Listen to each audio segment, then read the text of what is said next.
I took an e-commerce business from 3 million to 5.2 million a year while maintaining a 4.7x ROAS using Facebook ads. In the next few minutes, I'll show you the exact method that I used and how you can apply it to your business today. Now, this was not luck. Over the last 6 years, I've proven this method, managing millions in ad spend for over 20 different brands all over the world. I've tested and proven that this method works for beauty, clothing, health and wellness, tech and gadgets, accessories, fashion, food and beverages, software, and even info products. Today, getting consistently profitable results on Meta ads is extremely difficult. CPMs are higher than ever. Tracking has gotten a lot harder, and your pixel has less data to work with. Some days your results are going to look amazing, but then the other days your campaign results just drop off a cliff. And the thing is, most of the scaling methods that you see out there today are either outdated, not applicable to your specific business, or just too simplistic to really work for your business long term. Now, honestly, I kind of wish that the solution was really simple, as some of the experts out there are saying. But for 99% of businesses, strategies like duplicating winning campaigns, expanding campaigns to other ad accounts, only pushing your ad spend into your winners, setting up cost caps and tripling your budget, these by themselves are not enough to scale long term. Even if these methods work for a little while, they usually never last. And I know this because I've tried all of them. Vertical scaling, horizontal scaling, creative scaling, geographic scaling, omnichannel scaling, you name it, I've tried it. So to solve this problem for myself and my clients, I've spent 6 years building methods that combine all of the elements that actually works. And I call it the profit pulse scaling method, because profit is the pulse of your business. Without it, your business dies. Now, this method has 4 core components. Number 1 is going to be incremental scaling. Instead of just increasing the budget, we actually give Meta clear conditions, and only when those are met, we carefully increase the budget every few days. This way, we never outpace the new demand that's warming up. Why? Because Meta always starts targeting your warmest audience first. So when you increase your budget, you get new impressions, but these are colder and less likely to buy. So by doing it this way, we avoid destroying the ROAS and actually letting the new demand catch up before we do another increase of budget. But the thing is, this strategy only works if you combine it with the next component. And that is what I call profit forcing. Most advertisers use the default bid strategy. They essentially tell Meta, hey, here's my budget, just try to find a way to spend all of it. And of course, that's not ideal. The thing is, Meta's goal is really simple.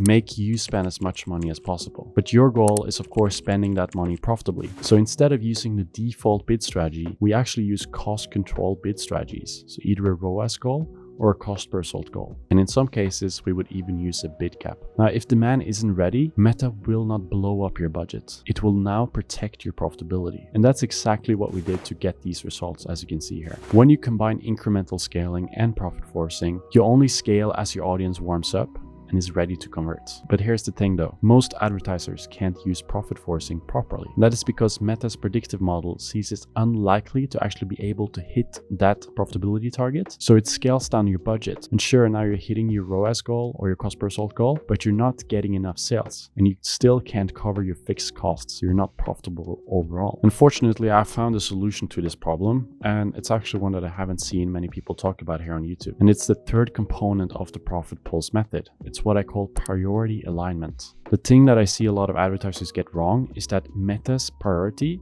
is not necessarily only to get you to spend all your money on their platform. Meta's other priority is very simple. It's keeping their users engaged on their platform. So when you create ads that can both drive you sales, but also boost the engagement of those people that you're targeting within your audience on the platform, then you actually win more auctions without increasing your bid. In other words, you get more eyeballs for the same ad spend. And the way to do that is focusing on these 3 ad rankings. Number 1 is going to be quality ranking.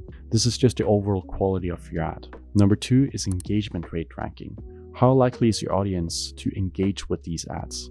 And number 3 is conversion rate ranking. How effective is your ad at getting the people that you're targeting to make a specific action. Meta wants happy and engaged users. If your ads help with that, Meta will reward you. And this is how we make scaling a lot easier. Now here's some proof. Last year, we helped an e-commerce brand generate 1.49 million in new customer revenue from 583K in ad spend. That's a 2.6x ROAS, extremely profitable for this brand. The way we got these results was by creating really engaging ads, answering comments from people that commented on the ads. And this again boosted up engagement even further, because when there's more comments going on the ad, more people want to read the comments, and then they're more likely to comment themselves. And all of these things made sales skyrocket. Now this engagement helped us win cheaper impressions. We got better rankings and way more profitable scaling. But now you're probably asking yourself, how do you actually find ads that do both? They both help you create sales, but they also keep users engaged on the platform. Now the answer, two very simple words: intentional testing. Now intention is because every ad that you launch in your ad account need to have a good reason for why you think it might win. And on the testing part, in order to increase the probability that you will actually find a winning ad that aligns with both your priorities but also Meta's priorities, you need to test a lot. The more shots you take, the more likely it is you're going to score. Now, as an example, look at this data here. This is a scatter plot of some of the ads that we tested within this campaign. As you can see, there's massive differences between winners and losers. And the point is, you just can't guess what is going to work the best. You have to test. And in order to increase the probability of finding winners, you need more volume of testing. Now, even with all of these three components dialed in, you might still be hitting a scaling cap. A scaling cap means your budget increases, but your profitability drops off. This is where you just can't scale anymore without sacrificing profits. And this is where the fourth component comes in.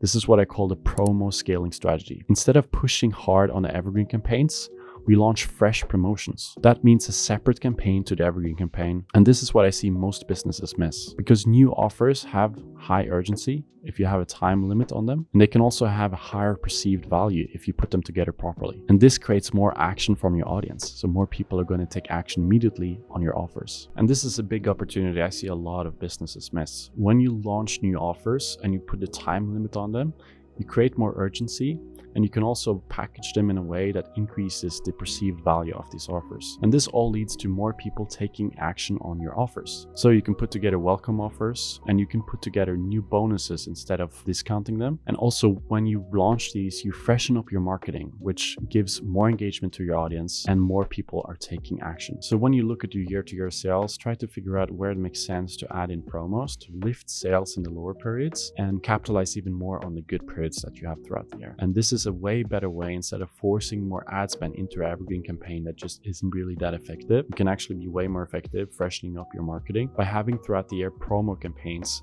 with time limits that make people take action quicker. Now, by doing it this way, you keep the urgency alive throughout the year. You beat ad fatigue because you're freshening up your marketing. And this overall makes scaling way easier. And we've done this for multiple brands. And I just see in general that this often works a lot better than just pushing ad spend into the same ads with the same generic offer. Now, I've covered a lot in this video, so let's go over some of the key things. Number one is you want to try to scale slowly and carefully using incremental scaling. And this is to make sure you're scaling at a pace that is aligned with how quickly demand builds up. At the same time, you want to protect profitability using what I call profit forcing. We actually use cost control bid strategies. Now next, you want to make sure you align your ads with Meta's top priority, which is keeping users engaged on their platform. And the next is breaking past scaling caps with irresistible promo offers throughout the year. Now, if you are a serious business owner and you want some help from me and my team to implement all of the things that I discussed in this video, then you can click the link below and book in a call with me or someone on my team.